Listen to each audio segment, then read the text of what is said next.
Hello once again welcome to the remedial chemistry. तो आज coordination chemistry का हमारा सेकंड लेक्चर होने वाला है। इससे प्रीवियस लेक्चर में हम लोगों ने काफ़ी चीज़ें देख ली थी। अगर वो वीडियो नहीं देखा है तो उसका लिंक आप लोगों को डिस्क्रिप्शन बॉक्स में मिल जाएगा।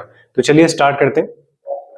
तो एलटी केमिस्ट्री का फ्री कंटेंट यहाँ पे मैं आप लोगों को अवेलेबल करा रहा हूँ। सारे चैप्टर्स हम लोग कंप्लीट कर रहे हैं। चैप्टर्स कंप्लीट होते ही अलग से आपको एक लेक्चर मिल रहा है जिसमें हम एमसीक्यू सॉल्व कर रहे हैं, क्वेश्चन सॉल्व कर रहे हैं। ठीक है, तो चलिए आज बात करते हैं।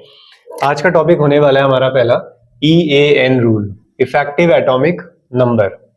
EAN यानी कि इफेक्टिव एटॉमिक नंबर। इससे पहले वाले एग्जाम में इससे एक सवाल आ चुका है इफेक्टिव एटॉमिक नंबर से, और ये टॉपिक हमें दो जगह मिलता है। एक ऑर्गेनोमेटेलिक केमिस्ट्री में मिलता है, जो आपका चैप्टर अलग से वो भी है, और कोऑर्डिनेशन केमिस्ट्री में भी इस टॉपिक को पढ़ा जाता है। तो चलिए आज बात करते हैं इफेक्टिव एटॉमिक नंबर। बहुत सिंपल है। तो प्रीवियस लेक्चर आई होप आप लोगों ने अच्छे से रिवाइज करा होगा, लिगेंड्स के बारे में प्रॉपर नॉलेज होगी। तो आज की बात आगे बढ़ाते हैं। तो पहला एग्जांपल है हमारे पास FeCN का होल 6 3 नेगेटिव। ठीक है, सबसे पहला काम क्या करना है, आपने ऑक्सीडेशन स्टेट निकाली। आयरन को X मान लेते हैं, 6 CN है, एक CN की -1 होती है। जो भी चार्ज लिखा होता है वो इक्वल में आता है। तो X इज इक्वल टू यहाँ पे आ रहा है आपका +3। अब इफेक्टिव एटॉमिक नंबर निकाल लेते हैं इसके लिए। तो इफेक्टिव एटॉमिक नंबर निकालने के लिए कोई फॉर्मूला याद नहीं करना है आपने। आयरन के वैलेंस इलेक्ट्रॉन, आयरन के टोटल इलेक्ट्रॉन लो। आयरन का एटॉमिक नंबर होता है 26।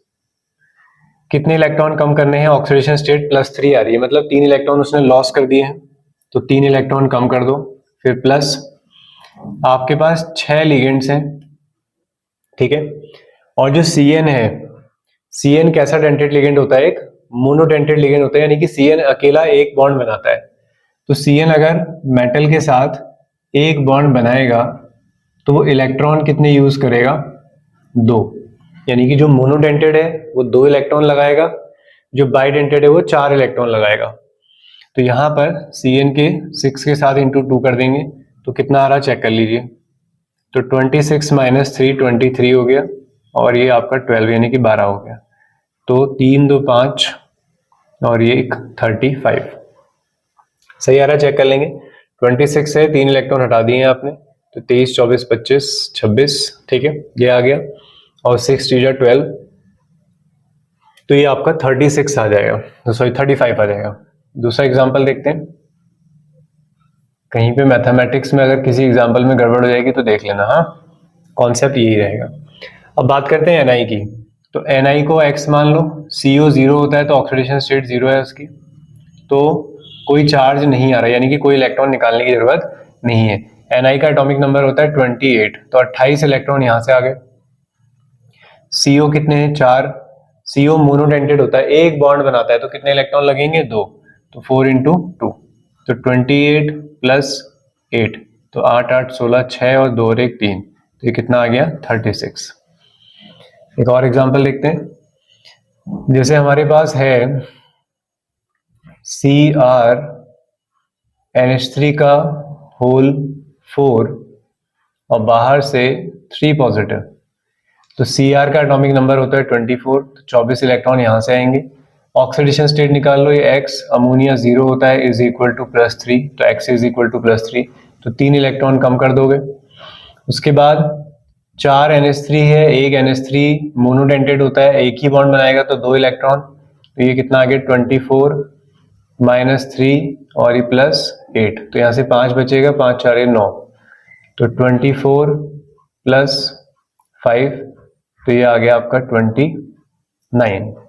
तो ये एग्जांपल है। ठीक है, तो EAN इसी को बोलते हैं इफेक्टिव एटॉमिक नंबर। आपने कैलकुलेट करने होते हैं, तो यहां से आप उसे कैलकुलेट कर सकते हैं। एक एग्जांपल में दे देता हूं बाइडेंटेड का। जैसे CuEN का होल ट्वाइस, बाहर से 2 पॉजिटिव। ठीक, इसमें चेक करते हैं। तो हमारे पास है कॉपर का एटॉमिक नंबर होता है 29। ऑक्सीडेशन स्टेट निकाल लो, कॉपर आपका X हो गया। EN पे कोई चार्ज नहीं होता है, EN की ऑक्सीडेशन स्टेट होती है 0। इक्वल टू में जो भी चार्ज है वो लिख दो +2, तो 2 इलेक्ट्रॉन आपने गायब करने होंगे, तो -2 कर देता हूं मैं यहाँ पे। क्वांटिटी कितनी है En की? 2 En है तो मैंने 2 लिख दिया है। En अकेला कितने बॉन्ड बनाता है? En जो है मेटल के साथ 2 बॉन्ड बनाता है। 2 बॉन्ड बनाता है मतलब 4 इलेक्ट्रॉन, ठीक है। तो क्या करोगे, 2 इंटू 4 करोगे। क्लियर है, यहाँ पर डाउट नहीं होना चाहिए। तो -2 और ये कितना हो गया आपका 8। तो 29 में से कितना बच गए? 7। तो 7 हटा दो यहाँ से, कितना बच जाएगा? 21। ठीक है, मैथमेटिक्स चेक कर लेना सही चल रही है या नहीं चल रही है। कॉपर का एटॉमिक नंबर 29। -2 क्यों करा है? क्योंकि +2 आ रहा है, 2 कम करने इलेक्ट्रॉन तो माइनस कर दिए 2, तो 2 कम कर दोगे तो 27 आ जाएगा। ठीक है, तभी इतनी खराब वैल्यू आ रही है। यहाँ पे माइनस कर दिया ना मैंने, ऐड होंगे। चलो ऐसे कर लो, 29 में से 2 चला गया, कितना आ गया? 27 और प्लस 8 ही आ गया, 7 7 14 15 और ये 35। ठीक, तो इस तरीके से आपने इफेक्टिव एटॉमिक नंबर निकालने होते हैं।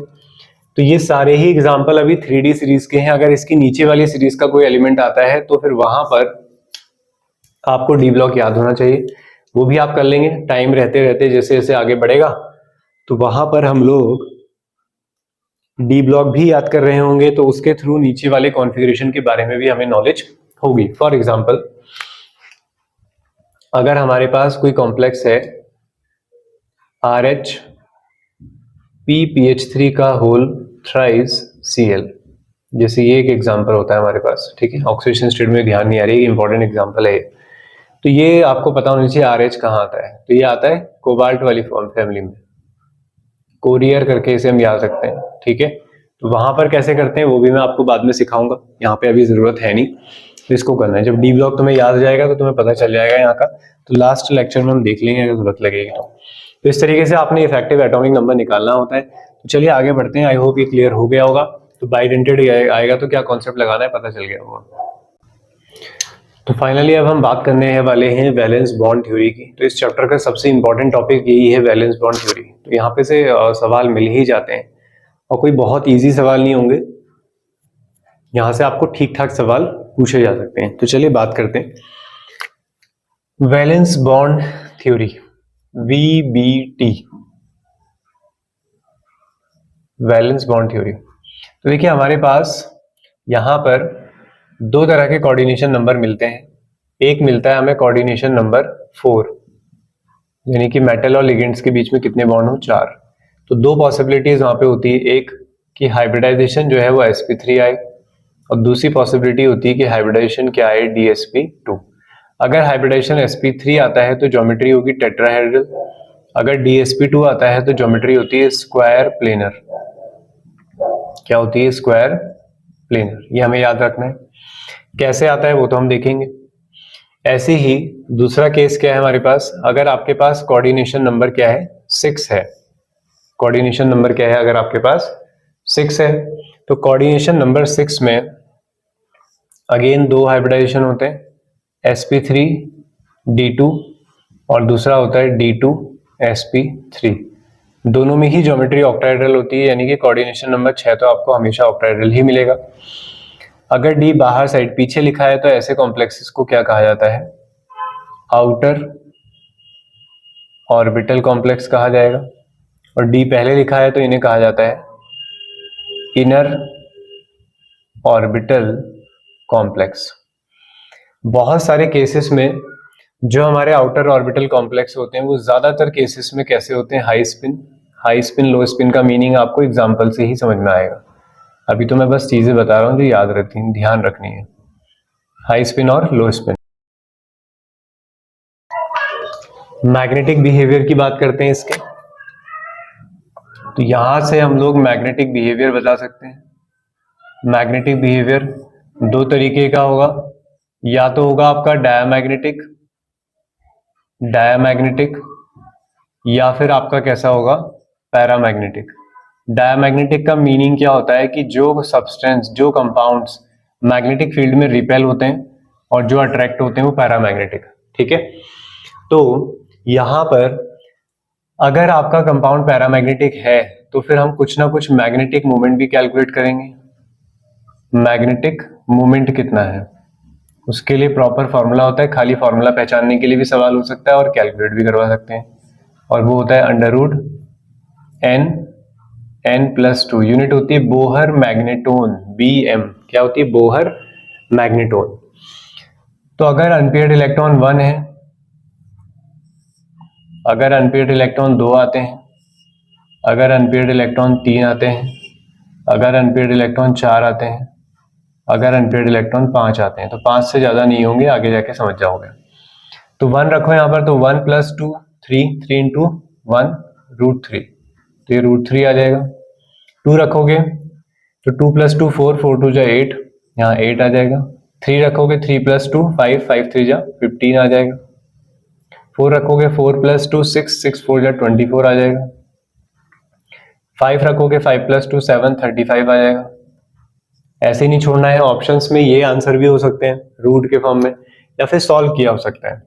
तो सॉल्व 1.73 होती है वैसे इसकी वैल्यू, नहीं भी याद रखोगे तो 1.8, 2.8, 3.8, 4.8 और 5.8। तो जो भी वैल्यू आएगी उसके साथ तुम्हें पॉइंट लगा के लिख देना। 4 है तो 4.8, 2 है तो 2.8, 3 है तो 3.8। सिंपल है। तो इस तरीके से हमें चीजें करनी है। लास्ट चीज जो तुम्हें याद रखनी है वो है स्ट्रॉन्ग लिगेंड और वीक लिगेंड। तो तुम स्ट्रॉन्ग याद रखो, जो बचेंगे वो सारे वीक होंगे। स्ट्रॉन्ग लिगेंड्स, सबसे ज्यादा स्ट्रॉन्ग लिगेंड होता है हमारा कार्बोनिल CO।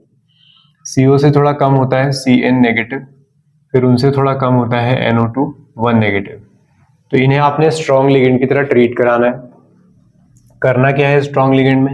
अच्छा, एक और लिखेंगे NH3। NH3 के लिए लिमिटेशन है ओनली विथ कोबाल्ट 3+, यानी कि अमोनिया को अमाइन बोलते हैं ना NH3 को, अमाइन को आप as a strong ligand treat कर सकते हो सिर्फ कब? जब वो कोबाल्ट के साथ प्रेजेंट हो और कोबाल्ट की ऑक्सीडेशन स्टेट कितनी हो वहां पर +3 हो। करना क्या है जब स्ट्रॉन्ग लिगेंड पता चलेगा? तो इलेक्ट्रॉन्स गेट पेयर्ड, इलेक्ट्रॉनों को पेयर कर दिया जाएगा। कैसे करेंगे, कैसे होने वाला है, वो सारी बातें अब हम करते हैं। तो ये पहले आप लोग नोट कर लेंगे कि कोऑर्डिनेशन नंबर 4 है तो 2 केस हैं sp3 और dsp2, टेट्राहेड्रल और स्क्वायर प्लेनर। अगर 6 है तो दोनों में ऑक्टाहेड्रल ही है लेकिन हाइब्रिडाइजेशन अलग अलग है, sp3d2 और d2sp3। बाहर d लिखा है तो आउटर ऑर्बिटल हाई स्पिन, अंदर लिखा है तो इनर ऑर्बिटल और लो स्पिन। मैग्नेटिक बिहेवियर कैसे निकालोगे? अगर डायमैग्नेटिक है तो सारे इलेक्ट्रॉन्स कैसे होंगे? पेयर्ड होंगे, कोई भी अनपेयर्ड नहीं है। पैरामैग्नेटिक के लिए क्या होना चाहिए? Unpaired electrons. तो जहां पे n क्या है? अनपेयर्ड इलेक्ट्रॉन्स है। ठीक है, कैसे पहचानते हैं वो अब हम बात करते हैं एग्जांपल्स के थ्रू। तो ये रहा आपके पास पहला एग्जांपल, FeH2O का होल 6 और बाहर से है 3 पॉजिटिव। अब मैं सारे स्टेप समझा रहा हूँ, 2 एग्जांपल में प्रॉपर स्टेप के साथ समझाऊंगा, फिर थोड़ा हम शॉर्ट करेंगे। ठीक है, क्योंकि कॉम्पिटिटिव एग्जाम है, फटाफट करने होंगे हमें। ठीक, तो देखिए हमारे पास 3D सीरीज के ही एग्जांपल होंगे पेपर में। तो अगर एटॉमिक नंबर 21 है तो कॉन्फ़िगरेशन क्या लिखोगे? 3D2 4S1। अगर 22 है, याद करना है इसको, 22 है तो 3D2 4S2। रुक जाओ, अभी रिलेट कराते हैं।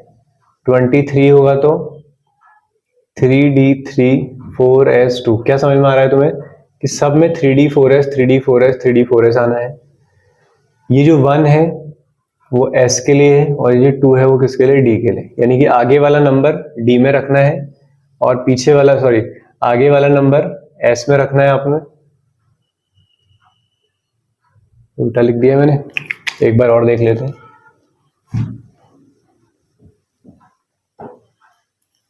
तो सबसे पहले बात करते हैं हम कॉन्फ़िगरेशन कैसे लिखेंगे। अगर एटॉमिक नंबर 21 हो, 22 हो, 23 हो, 24 हो, 25 हो, 26 हो, दोनों चैप्टर में काम आएगा, डी ब्लॉक में भी काम आएगा। 21 है तो ध्यान क्या रखना है? सब में 3D 4S लिखने हैं हमें, ये याद कर लो। 1s2 2s2 करके बना सकते हो लेकिन टाइम लगेगा। तो सब में 3D 4S आएगा क्योंकि हमें लास्ट का ही चाहिए होता है 3D और 4S। कितने आएंगे D में, कितने आएंगे S में, वो बात कर लेते हैं। तो 3D और ये 4S। अब जो आगे वाले नंबर हैं वो S में भरे जाएंगे, पीछे वाले नंबर D में। तो कितना आएगा? D में 1 और S में 2। डी में कितना आएगा 2, एस में भी 2, डी में कितना आएगा 3 आएगा और एस में कितना आएगा 2, डी में कितना आएगा 4 आएगा, एस में कितना आएगा 2। अभी ठीक करेंगे इसे। डी में कितना आएगा 5, एस में कितना आएगा 2, डी में कितना आएगा 6, एस में कितना आएगा 2। तुम्हें दो एक्सेप्शन याद होंगे 24 और 29 कि D4 एग्जिस्ट नहीं करता है, तो होता क्या है एक इलेक्ट्रॉन यहां चले जाता है 3d5 4s1 एटॉमिक स्ट्रक्चर में पढ़ाया है मैंने, तो इस तरीके से करना है। ठीक है, चलो इस पे अप्लाई करके देखते हैं। सबसे पहला काम क्या है, कोऑर्डिनेशन नंबर लिखो। मेटल और लिगेंड्स के बीच में कितने बॉन्ड होंगे 6, क्योंकि ये मोनोडेंटेड होता है। एक बॉन्ड एक H2 एक ही बॉन्ड बनाएगा, तो 6 H2 हैं तो कितने बॉन्ड बनेंगे 6। फिर ऑक्सीडेशन स्टेट निकालो, आयरन हो गया X, H2O 0 होता है जो भी आएगा इक्वल में, तो X इज इक्वल टू आ गया +3।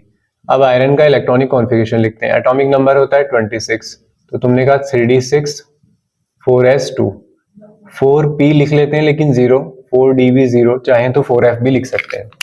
तो आगे के जो एम्प्टी ऑर्बिटल्स हैं, खाली ऑर्बिटल्स बचे हुए हैं मेरे में, वो भी लिख दिए यहाँ पे, राइट। उसके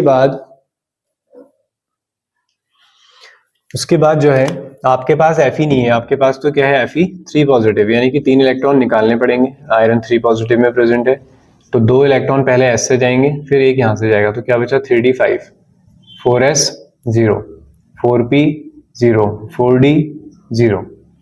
क्लियर हुई इतनी बात। अब क्या करना है, d ऑर्बिटल बनाओ। क्या करते हो, और d में 5 इलेक्ट्रॉन है, 1 2 3 4 5, S खाली पड़ा है, P भी खाली पड़ा है। आगे चाहो तो D और बना सकते हो, 1 2 3 4। तो ये आपका 3d ऑर्बिटल है, ये आपका 4s ऑर्बिटल है, ये 4p ऑर्बिटल है और ये 4d ऑर्बिटल है, राइट। उसके बाद आपको पता है कि जो H2O है वो मेटल के साथ कितने बॉन्ड बनाता है, एक बॉन्ड में इलेक्ट्रॉन कितने लगेंगे 2, तो H2O कितने 6, तो 6 जगह H2O को रखना है। एक H2O यहां आ जाएगा, ऐसे ही एक H2O यहां आ जाएगा, एक यहां, 3 4 5 और ये 6। तो कौन कौन से ऑर्बिटल यूज हुए हैं, ये कौन सा ऑर्बिटल है, क्या नाम है इसका S। P के कितने ऑर्बिटल यूज हुए हैं 3, और D के कितने यूज हुए हैं सिर्फ 2, तो हाइब्रिडाइजेशन आ गया sp3d2।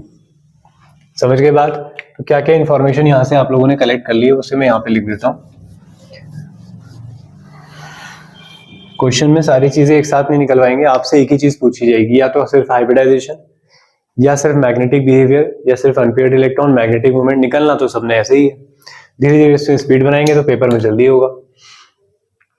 तो पहला पॉइंट हाइब्रिडाइजेशन कितना आया, sp3d2, D बाहर साइड है तो कैसा कॉम्प्लेक्स, आउटर ऑर्बिटल। जब आपके इलेक्ट्रॉन फैले हुए रहेंगे, ठीक है, लिगेंड की वजह से आपने अंदर नहीं करे हैं, फैले हुए हैं, तो उसको क्या बोलते हैं, हाई स्पिन। कैसा कॉम्प्लेक्स होता है, high spin complex. Unpaired electron है, कितने अनपेयर्ड इलेक्ट्रॉन है, बोलो बोलो बोलो कितने, 5 है, तो 5 अनपेयर्ड इलेक्ट्रॉन है तो कैसा हो गया, पैरा मैग्नेटिक। अनपेयर्ड इलेक्ट्रॉन होते हैं तो पैरा मैग्नेटिक। फॉर्मूला क्या था, डायरेक्ट निकाल लोगे, 5 अनपेयर्ड इलेक्ट्रॉन है तो वैल्यू कितनी आ जाएगी 5.8। और क्या बताते हो, हाई स्पिन हो गया, मैग्नेटिक बिहेवियर बता दिया, आउटर ऑर्बिटल हो गया, ये हो गया। सारी चीजें आपको पता चल गई है। यहाँ से ज्योमेट्री की बात करें तो 6 में तो कोई प्रॉब्लम होती नहीं, ज्योमेट्री हमेशा कैसी होती है, ऑक्टाहेड्रल। अब एक और एग्जाम्पल की बात करते हैं, उसमें थोड़ा आप लोग कोशिश करेंगे। ओके, तो नेक्स्ट एग्जाम्पल है NiCN का होल 4 2 नेगेटिव। अब साथ साथ में करेंगे, कोई बच्चा काम चोरी नहीं करेगा। पेन उठा लो, लेटो मत, बैठ जाओ, थोड़ा कमर सीधी कर लो। कोऑर्डिनेशन नंबर कितना है, बोलो बोलो बोलो, 4 है। CN क्या होता है, मोनोडेंटेड होता है, अकेले एक ही बॉन्ड बनाएगा, तो 4 CN 4 बॉन्ड बनाएंगे तो कोऑर्डिनेशन नंबर कितना होगा 4। ऑक्सीडेशन स्टेट निकालो, NiX हो गया, CN की -1 होती है तो कितने हो गए -4, जो भी चार्ज होता है वो इक्वल में लिखते हो, तो X इज इक्वल टू कितना आ गया +2। क्लियर। फिर निकिल का इलेक्ट्रॉनिक कॉन्फ़िगरेशन लिखो, तो निकिल का एटॉमिक नंबर होता है कितना 28, तो बोलो कितना आएगा, जल्दी बोलो, अभी तो सीखा है। D8 और 4s2, 4p 0 4d 0, खाली ऑर्बिटल है।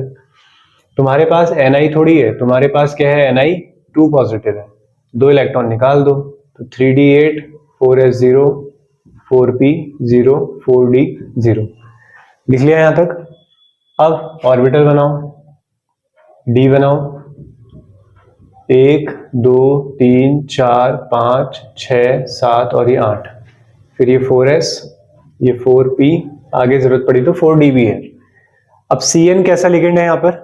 स्ट्रॉन्ग लिगेंड है। अभी मैंने कहा था स्ट्रॉन्ग लिगेंड में क्या करोगे? In presence of strong ligand क्या हो जाता है? लिखाया था मैंने, इलेक्ट्रॉन्स गेट पेयर्ड। इलेक्ट्रॉन्स को क्या कर दोगे? पेयर, यानी कि सबको मिला दो, इलेक्ट्रॉनों को मिला के भरो दो दो करके। तो 1 2 3 4 5 6 कितने थे? 8 7 8। तो एक ऑर्बिटल और खाली हो गया। कितने Cn आएंगे बॉन्डिंग करने के लिए? 4 Cn आएंगे। एक Cn यहां बैठेगा, एक Cn यहां बैठेगा, एक Cn यहां बैठेगा, एक Cn यहां बैठेगा। तो कौन सा ऑर्बिटल था ये? d ऑर्बिटल था, ये s और ये p। तो क्या आया? हाइब्रिडाइजेशन। यहां लिख देता हूं मैं सारी इंफॉर्मेशन। पहला हाइब्रिडाइजेशन बोलो भाई। एक ऑर्बिटल कौन सा है? d, एक s, p के कितने? 2। अगर d और dsp2 आया तो ज्योमेट्री कैसी होगी? देखो कॉपी में देखो, स्क्वायर प्लेनर। तीसरा पैरामैग्नेटिक है, डायमैग्नेटिक है, सारे इलेक्ट्रॉन्स कैसे हैं? पेयर्ड हैं। तो कैसा होगा? डाया मैग्नेटिक होगा। हाई स्पिन है या लो स्पिन? पहले इलेक्ट्रॉन फैले हुए थे, लिगेंड की वजह से चिपका दिए तुमने, तो इसको बोलते हैं लो स्पिन। अगर लिगेंड की वजह से इलेक्ट्रॉन चिपक जाए, पास आ जाए, तो स्पिन कम हो जाएगा, लो स्पिन। तो बस ऐसे करना है। वीक लिगेंड आएगा तो कुछ नहीं करना है, स्ट्रॉन्ग आएगा तो मिक्स कर देना है, फिर बाकी सारी इंफॉर्मेशन आप लोगों ने बता देनी है। तो ये कहानी होने वाली है इसमें। चलो एक और एग्जांपल देखते हैं। तो नेक्स्ट एग्जांपल है हमारे पास, बहुत इंपॉर्टेंट एग्जांपल है, CONH3 का होल 6 पॉजिटिव। सवाल क्या क्या आते हैं चलो बता ही देते हैं एक बार फिर भी, क्योंकि तुम्हें क्वेश्चन टॉपिक पढ़ाते पढ़ाते ये बेचैनी ज्यादा हो जाती है कि पूछा कैसे जाएगा। कि मैं कह रहा हूँ कि सब चीजें बता दी तुमने, उसमें तो बता देना, ठीक है। तो आपको एक कॉम्प्लेक्स लिख के मैंने दे दिया, क्या क्या सवाल में एग्जाम में पूछ सकता हूँ। पहला, यहां पर कोबाल्ट की ऑक्सीडेशन स्टेट क्या है?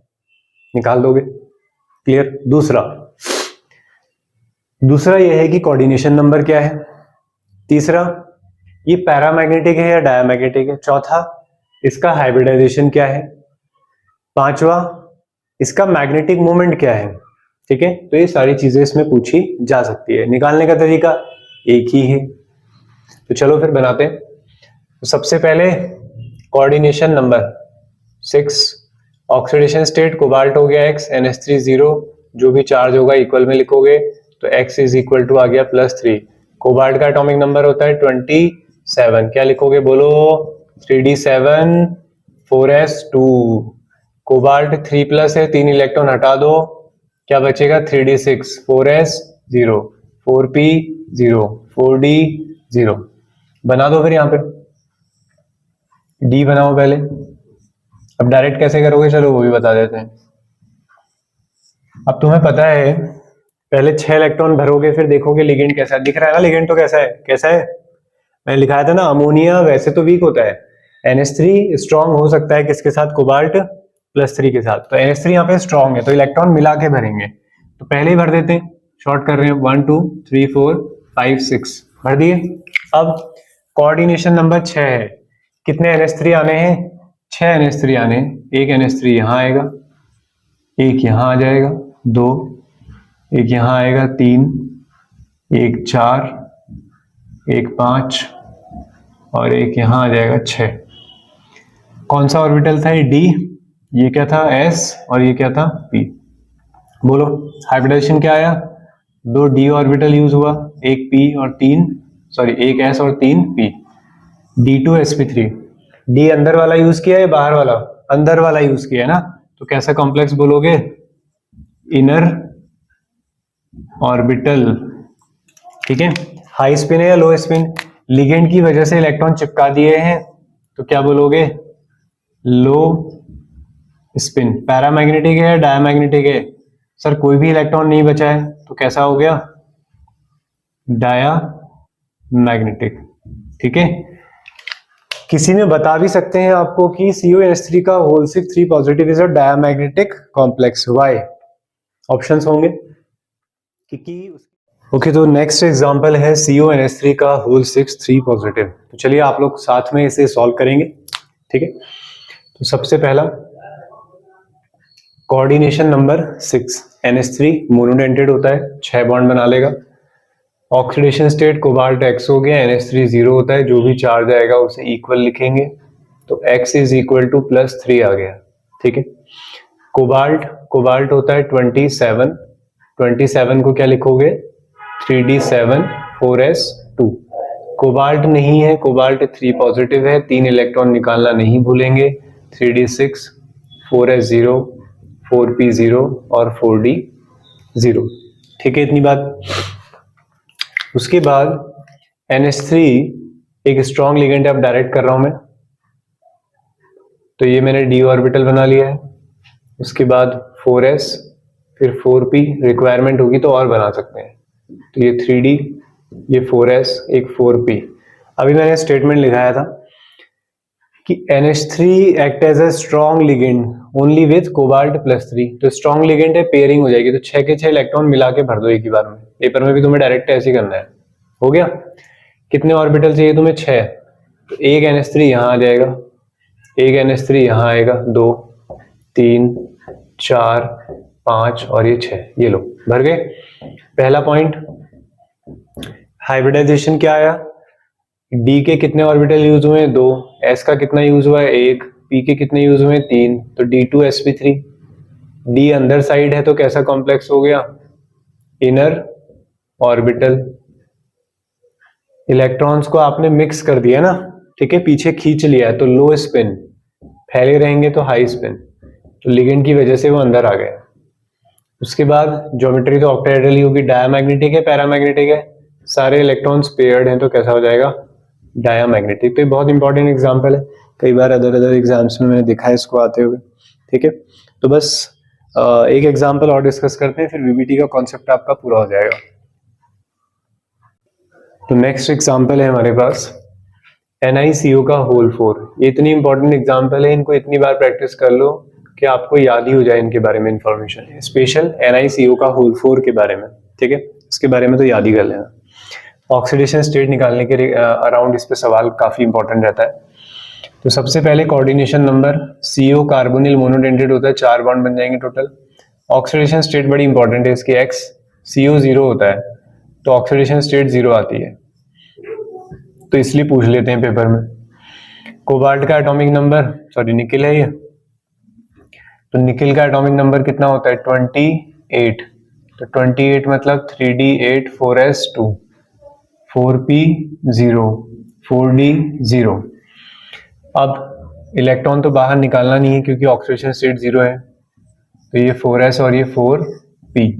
अब इसमें इलेक्ट्रॉन फिल कर लेते हैं, तो D में 8 इलेक्ट्रॉन है और S में 2। स्ट्रॉन्ग लिगेंड है, सब पेयरिंग कर दो, तो 1 2 3 4 5 6 7 8, इसके भी यही आ जाएंगे 10, ये खाली हो गया।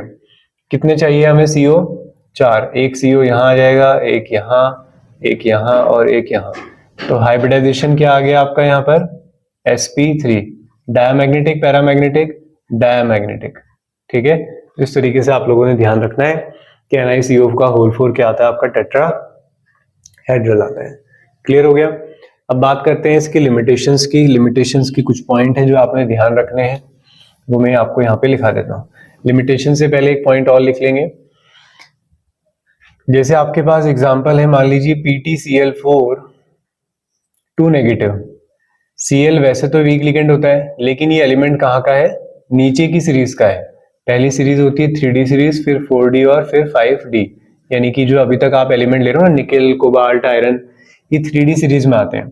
फिर जैसे निकेल वाली फैमिली ले लो तो ऊपर Ni, फिर नीचे Pd और फिर नीचे Pt। तो होता क्या है, जो नीचे वाली सीरीज वाले हैं उनके साथ सारे ही लिगेंड्स कैसे बिहेव करते हैं? स्ट्रॉन्ग लिगेंड की तरह, ऑल लिगेंड्स स्ट्रॉन्ग।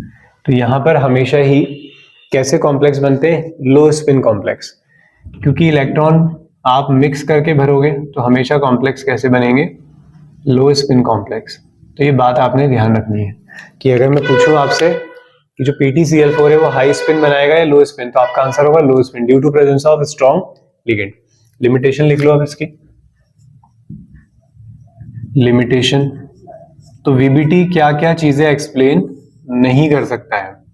पहला, it could not explain the nature of ligand. Strong ligand क्यों होते हैं, वीक लिगेंड क्यों होते हैं? तो पहला, nature of ligand could not explain by this theory. दूसरा पॉइंट, इलेक्ट्रॉन्स पेयर क्यों कर रहे हो आप, ऐसे मिला क्यों रहे हो, कभी नहीं मिला रहे हो कभी मिला रहे हो, इलेक्ट्रॉन्स गेट पेयर्ड, कि क्यों इलेक्ट्रॉन्स पेयर अप किए जाते हैं? इसका कोई आंसर नहीं दिया, बस करना है ऐसा कहा।